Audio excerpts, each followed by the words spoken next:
So again, if you guys have not seen the news yet today, everybody is talking about Austin Metcalf. He is a 17 or he was a 17-year-old junior at Frisco Memorial High School in Texas, and he was fatally stabbed in the heart during an altercation and was left lying in the arms of his identical twin brother Hunter, who tried to stop the bleeding.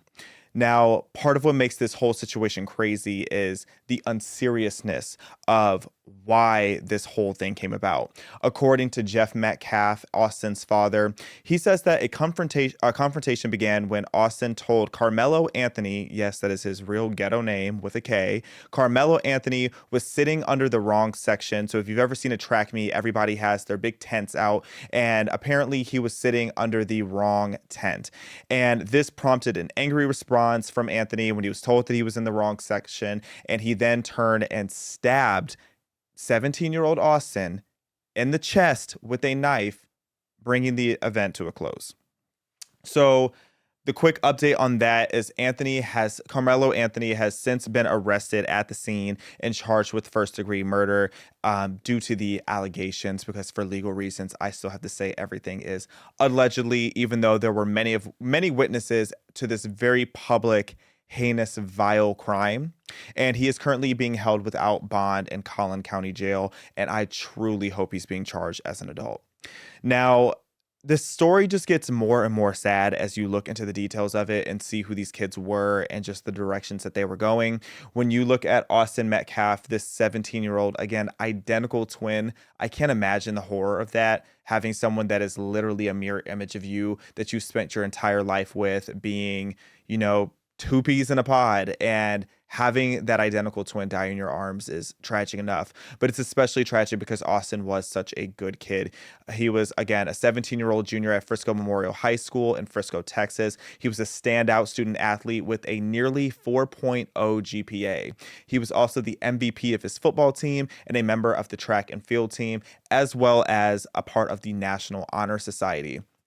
And seeing that he's a good kid, you wouldn't think it gets any sadder. Then you see his Twitter bio. I go on Twitter and I happen to I found his account on accident, and I see his bio and it talks about just all the stats and the things that he had going for him. And then I saw his last tweet. His last tweet is what really threw me off, because not only does his bio show how much aspiration he had to go to college, putting his resume in his Twitter bio, but then you see his last tweet. His very last tweet that he made just days before passing away was, "Faith that God got me, my hard work will pay off." His hard work, or sorry, I misread that. "Faith that God got me and my work will pay off." And it should have. His hard work certainly should have paid off, but instead it was cut short due to a vile, just senseless, reckless act that I'm still, even to this very moment, trying to comprehend how an altercation about a seat can get to this level of intensity. And then you get to see just the type of household he came from when you see his father speak out. His father had this to say about the murder. The sad part about it is he died in his brother's arms. They were twins, identical twins. And his brother was holding on to him, trying to make it stop bleeding, and he died in his brother's arms. And I rushed up there and I saw him on the gurney, and I could tell. They said he wasn't breathing. I could see all the blood. I saw where the wound was. Understandably still in shock, Jeff Metcalf says a precious memory was made just this past weekend when he took his twin boys hunting. That's where Austin got his first hog. Well, this morning at around 10, he rushed here to Kirkendall Stadium, where the Memorial High School student athlete suffered a fatal stab wound during this track and field meet. Frisco police say a fight broke out between two students when one stabbed the other. More than 100 student athletes were participating in this meet. Fortunately, they were safely evacuated. Police arrested the suspect. He is 17-year-old Karmelo Anthony of Frisco. He is now charged with murder. Some students, unfortunately, witnessed this deadly encounter and have been interviewed by police. Despite life-saving efforts, the 16-year-old victim died at the hospital. Austin, his father, shared shares was born 2 minutes before his twin brother Hunter, the two inseparable. As you can imagine, Austin is being remembered as an outstanding student at Memorial High, his football team's MVP, and a young man of faith. His father grappling with loss and forgiveness. I'm not trying to judge, but what kind of parents did this child have? It's a fair question to ask. What was he taught? He brought a knife to a track meet, and he murdered my son by stabbing him in the heart. The guy was in the wrong place. They asked him to move, and he bowed up. This is murder. I don't know. I know they have someone in custody. Yeah, we do. And you know what? I already forgive this person. Already. God takes care of things. God's going to take care of me. God's going to take care of my family. Oh, that was the part that broke me down last night. Seeing that not even a full day after his young teenage son was murdered for such an irrelevant reason, he still went the biblical and godly way of giving forgiveness to Karmelo Anthony. And I see a video like that, and it just blows me away in a very beautiful way. I have so much respect for him. I have so much respect for this father, and it shows why Austin and Hunter seems to be such good kids. They seem to have such a good head on their shoulders, seem to be so God-fearing and trusting in God's plan. And to see their father just handling that level of trauma with so much grace and forgiveness, stand-up individual. I can't emphasize enough the importance of praying for his family's healing, and just wow. What a class act to be able to be so forgiving, because I know I couldn't be. I personally, with where I am, even just watching this as someone who has never even met Austin Metcalf, I find the thought of forgiving Karmelo so difficult, because that is just such. That's all I have to say about that portion. I will just give his father his flowers for that. That is a good man with great kids, and I'm so deeply sorry that he had to witness and endure this, and that his family for the rest of their lives are going to have to deal with this pain. And for all the friends of Hunter as well, or Hunter and Austin as well, that are going to have to deal with the trauma that Karmelo just brought on all of them. So then I started, of course, asking, what kind of kid is Karmelo? Because I think the father brought up a really good question of who is raising this child? Who is this child? Really, this grown man, because at 17, you're essentially a grown man. So Karmelo Anthony, with a K, ghetto, a 17-year-old senior over at Frisco Centennial High School, so a rival high school, also a student athlete, and he is now being charged with first-degree murder. So I actually, one thing about me, I'm the FBI, I actually did go and find his Instagram, and I thought it was interesting to see the kind of kid that Karmelo is. So first, I saw in his story highlights this photo of him playing football. And the reason I keep calling his name Ghetto, if you don't know, Karmelo Anthony is a basketball player. And I'm assuming he's named after the basketball player. But I saw this, he was playing football, and it's like, okay, so this is your dream. You want to be a football player. Well, do you not realize that all of your aspirations of being an athlete are now thrown away as well? Like, I wonder when a kid does something that when a teenager, when anybody does something that's senseless and reckless, I just sit and I wonder, do you not realize that you just threw away your entire life? Allegedly, you were that big of an idiot that you felt the need to stab somebody in the chest, and now your whole life is over too? It's like, I want so much better for Black youth. And no matter how many times you guys try to call me, not my cousins, but like the hating cousins, the ones that we don't invite to the cookout, you guys try to call me a coon and say that I hate Black people and that all these different narratives. And that to me is baffling, because then you'll be silent when you see a Black kid like this throw their life away. And fortunately, majority of the Black people I'm seeing on the internet are not on that side, but there definitely are, and we'll get into that in just a minute.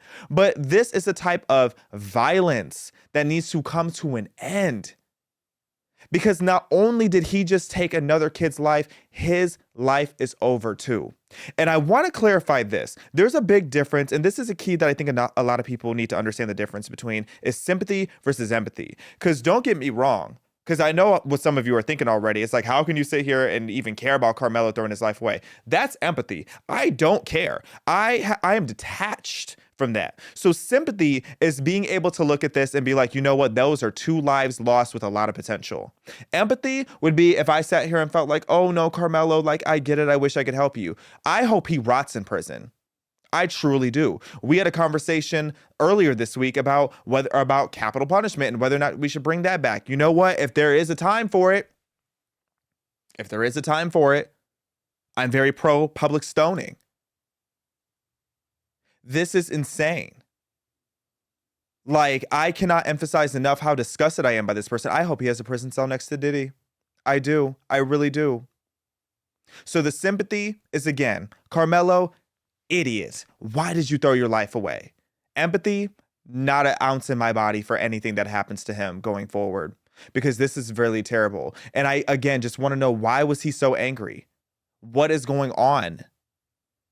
I did see his athletic record, and he ran a 12.38 second 100-meter sprint, which is terrible. So maybe that's why he was so upset, because early in the day, he ran the 100-meter sprint. And not to be petty, but y'all know I used to run track. I used to do 110-meter hurdles, and I had a better time than his 100-meter sprint. So 10 more meters with hurdles in front of me, and I wasn't even a state caliber athlete in the 110s and other events I was. And you're running 100 meters in 12.38 seconds. So you suck at athletics. Maybe that's why you're bitter. Maybe you're bitter because Austin had so much potential. Says in his bio, he's like 6 foot 220. He was a great athlete, MVP. Maybe are you jealous? Is it jealousy? Is jealousy what has led you to be this evil? Like, I'm just really trying to sit here and understand it. So I'm trying to be careful with my words here, because I really could just absolutely crash out about how much of a hood rat you have to be to even bring a knife with you to attract me. So I continue to look at his Instagram. Karmelo, he is a hood rat. He is ghetto. I saw that he had this photo up with some of his friends. Now, I don't know if that's an airsoft gun or a real gun. I don't know guns well enough to know. But either way, ghetto. Either way, I see a finger on a trigger. Either way, I see you trying to pose like you're some tough, big hood guy. This is not cute. How many times do I have to tell you guys about hood rattery culture and how it's destroying Black youth? Okay, putting on a rap song and holding up a gun with your finger on the trigger, thinking you look real tough. Well, now you look like a jailbird. Good luck getting a gun in jail.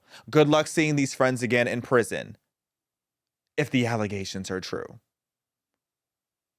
It's just stupidity. Then I go and I look at his Instagram and I see this post, and it's him again, Karmelo acting like a tough guy. And I just want you guys to get the full picture here of, this is why Black people aren't beating the allegations. This is why Black people are tired of being associated as a community, because this is just ghetto. This is ghetto. And what does that caption say? Can you zoom in on that? You know, I ain't got my eyes on. I play football. You know, I'm blind as a bat. But basically talking about how he's in the field. Well, now you're in a prison cell. And the one thing that even gave me a little bit of hope about society is that, oh, thank you, Will and Mr. Rodriguez, I still play football. I just been in the wrong field. Again, ghetto. Just ghetto. And I did get a little bit of reassurance by the fact that in the comment section, they were whacking him. They were absolutely roasting him alive in the comment section. I see some talking about, we're not freeing you, or not screaming free you, which is something I'm happy the Black community is starting to realize is a ghetto joke. One of my biggest pet peeves is when somebody does something illegal and ghetto and ratchet, especially robbing somebody or harming somebody or doing a violent crime. And then the next thing you know is I'm being asked on Facebook if I want to get a free Quan t-shirt. No, I am not buying a free Quan t-shirt. Keep Quan in jail. Keep Tyreeka and them in jail. Keep Karmelo in prison. I'm glad that people are finally realizing that. Forever cooked. Okay, you're in cell D1, bro. Congrats. Honestly, because hopefully he's better at football than he was at track, but actually doesn't even matter now because he just threw his whole life away. Just stupid. Stupid. But I'm so proud to see so many black, and I just realized that's James Hart. Shout out to James Hart. And yes, I'm petty. I went and liked all these shady comments. I sure did.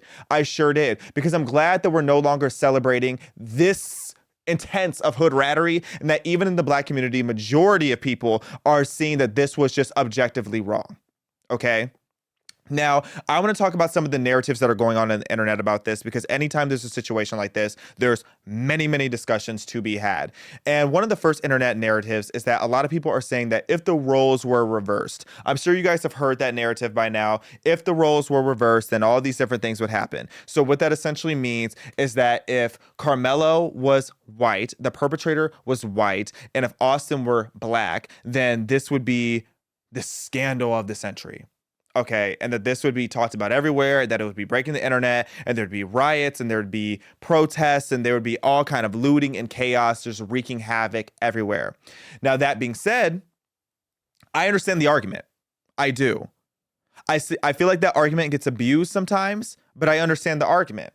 But what I do think is that it's very much worth noting that if Austin was also black, and Karmelo is black, then this would not have received any media coverage at all.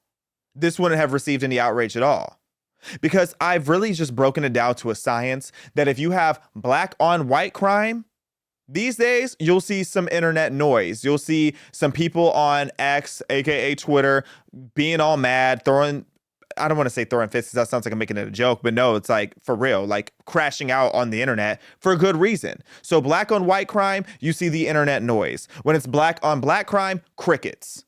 Absolute crickets. When it's a black person taking the life of another black person, there is nothing said about it. That is happening every single day, and it is crickets. I did a whole documentary here at PragerU called Their Lives Mattered, where we talked about all these children that are dying because of gang violence in the black community, and nobody is talking about it because they're too focused on white on black crime. Because when there's white on black crime, board up your businesses.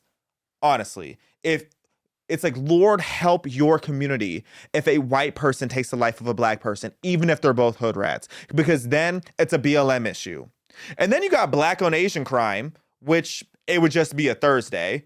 Okay, because I'll never forget how everybody viewed the Stop Asian Hate movement as unserious, but really, I was living in the San Francisco Bay Area at the time. Asian people were getting whacked up and down. Like, you would see Asian people minding their business in San Francisco and just crackheads running up on them, pulling up on them and assaulting them and robbing them. And people would just like pay it dust, because for some reason, Asians get no respect, and Asians get just like trampled over in society.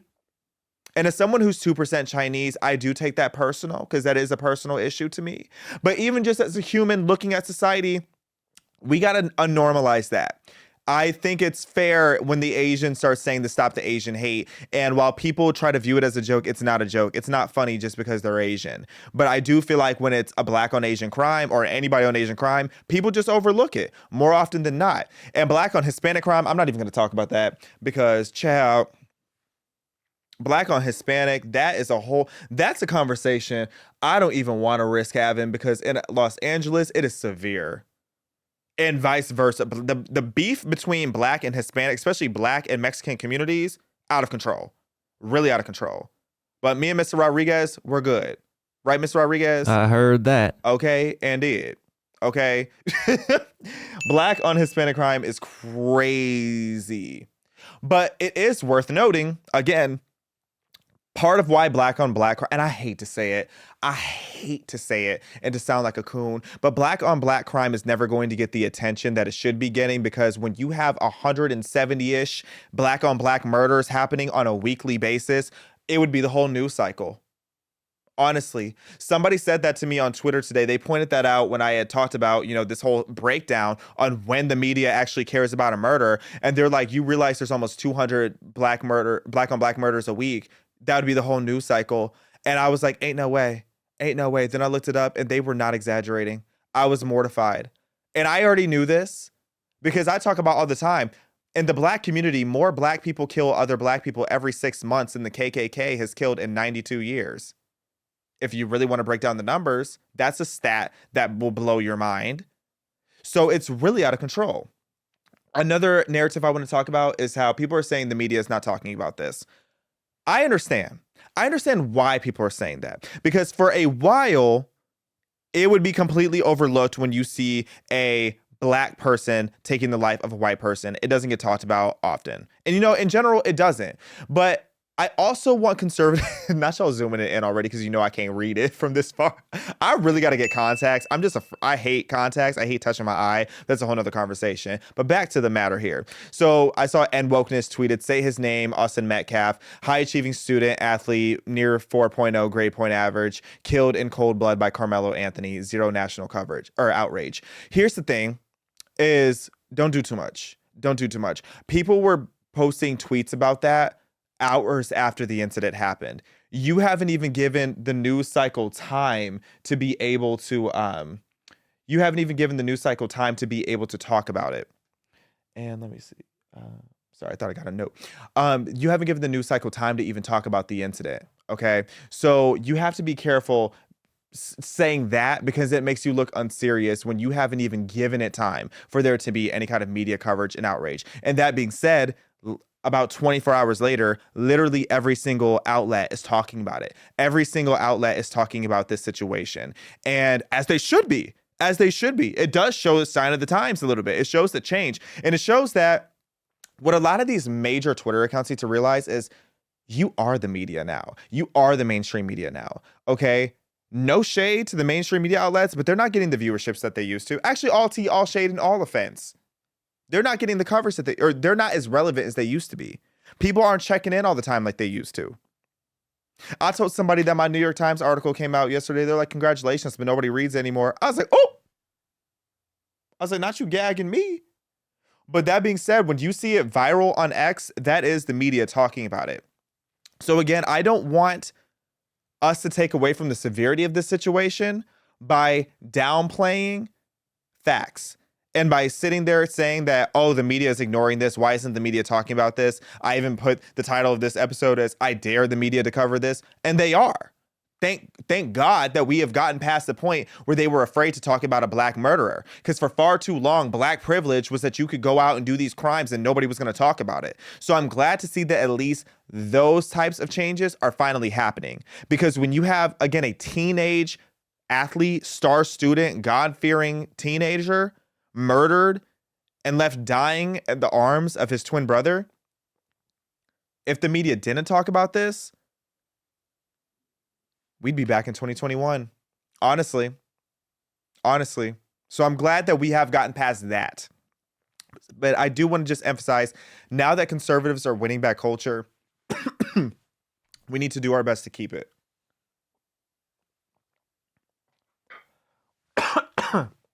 And excuse me. And we don't keep culture by playing the left's losing games. The game of utilizing the same formula of outrage that has worked before and continuously doing that because it works, that is the left's game. I'm crying because I'm choking, child. Don't come for me. We can't play those games. Child, let me sip this tea.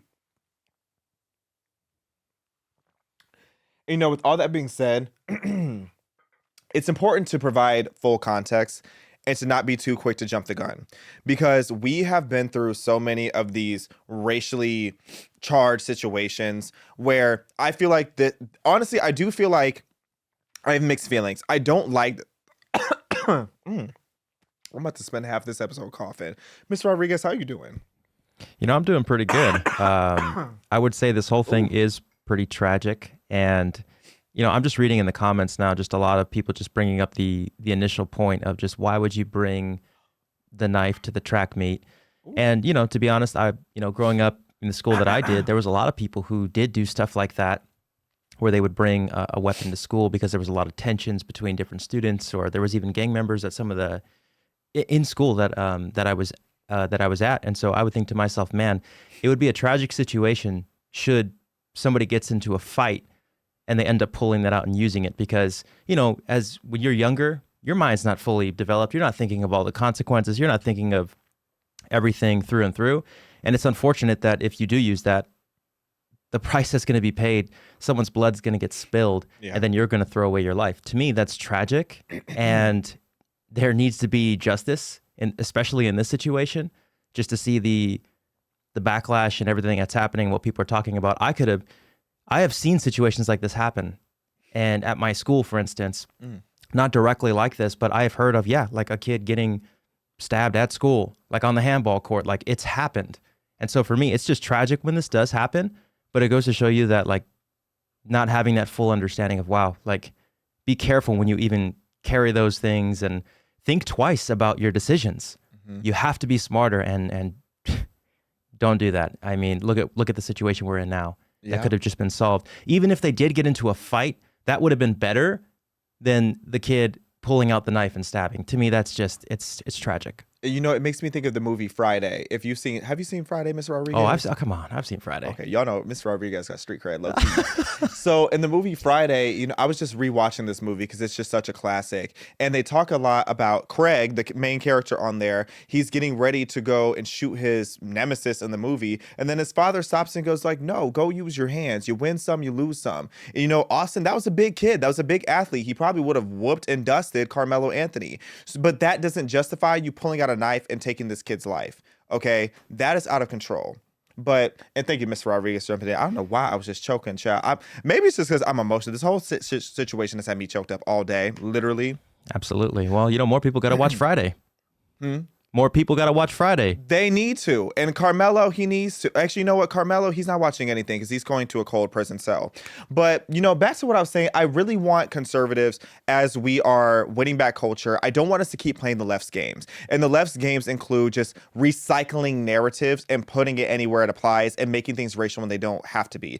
And I understand fully why this situation has become so racially charged. But even the father of Austin said that this situation didn't necessarily have to do with race. However, it does have to do with the cultural issue with race. So it's like, I get both sides of it. Do I think that Karmelo attacked Austin because of race?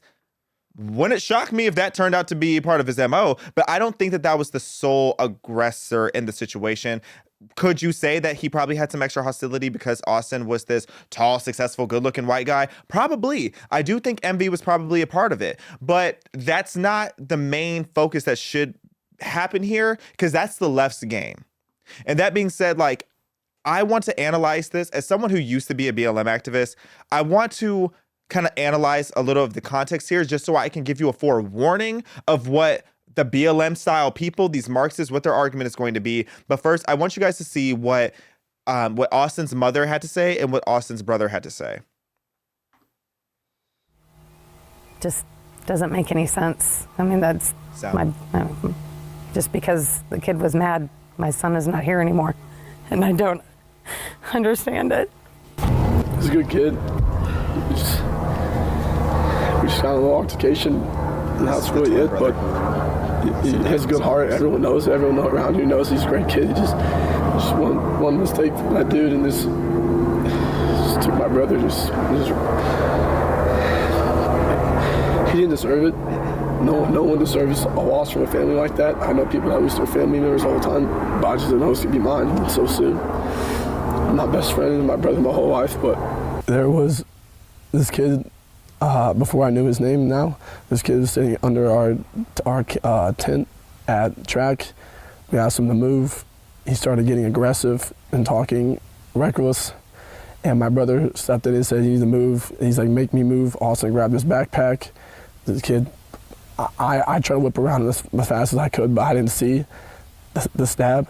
But then I look at my brother, and then I'm not going to talk about the rest. So just that's just what I saw. And I try to help him, but it was just senseless.